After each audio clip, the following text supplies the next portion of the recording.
infuriating, eh? We need that win municipally incentives, grants. Julie Layer, Executive Director of Toronto Atmospheric Fund. Yay! Lots of big projects, from a bit depressing to uplifting things. Well, thank you. This is a great forum. I presented at a previous forum that Olivia had. We had a really rowdy crowd. It was another building at the university as well. I work with an organization called the Toronto Atmospheric Fund, which is a city agency. We were created in 1991 by a council which was, at that point, probably pretty well ahead of its time because it wasn't sort of the sexy issue back then.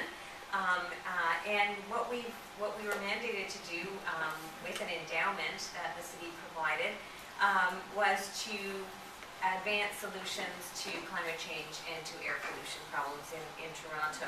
And that was it's a pretty big mandate then, pretty big mandate still, but in effect it's been really good to have the Toronto Atmospheric Fund kind of keeping Toronto a little bit ahead of the game.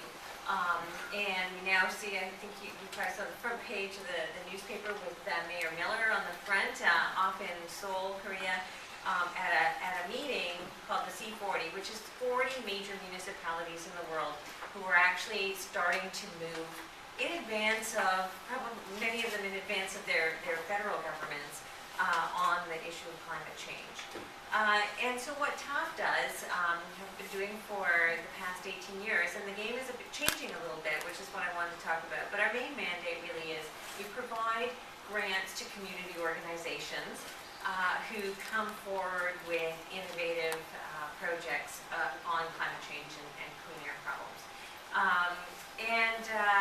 With solutions. And sometimes it's from the community that the most innovative ideas come from. You know, you're in your block full of people, people like the Windshare, the track and Windshare, who wanted to build a windmill down at Exhibition Place to show that it could be done. TAF funded the original feasibility study for deep lake water cooling, which is now taking water from the lake and pumping it, cooling buildings with that. And so sometimes it's what people might consider crazy ideas. Never consider that any idea is crazy because, frankly, we've got such a climate crisis on our hands that we need to do absolutely everything, no matter how small and certainly no matter how big. Because that's the level of effort that we need to throw at this problem.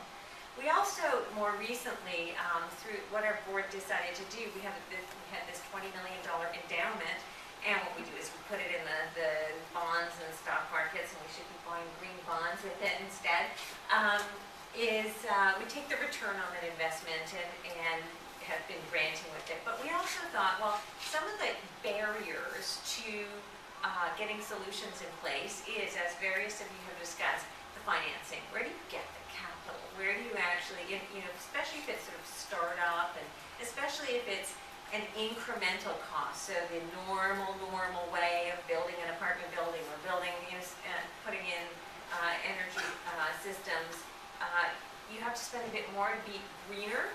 And so what TAF has done over the past few years is lend the increment. So we act like a little bit of a revolving loan fund, and we provide that incremental cost, and we get a payback on it, but also it advances the project. And we also do some direct programming, and we have 4 priorities, which are really related to the greenhouse gas emission profile of Toronto.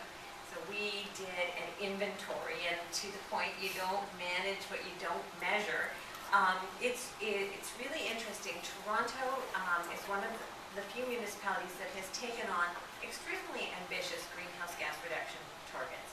So the Kyoto target has been adopted, and it was by unanimous vote of council, which very rarely happens. So it shows the strength of commitment to this. And so going to 30% reduction by 2020 and an 80% reduction by 2050. And frankly, that was voted on even before they had a real idea about how we were going to get there. We know we have to get there. And so based on the inventory that TAF did, we have a priority focused on apartment buildings. And your presentation, Derek, was really, I think, it captures the essence of and what we have on our plate. We have 2,300 high-rise buildings in this city. Many of them, most of them, way less efficient than they could or should be, and putting out probably about 10% of the city's emissions.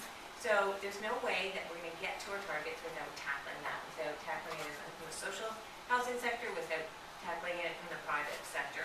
And so we really have to beaver away and get the technology, the financing, the policy, and the commitment,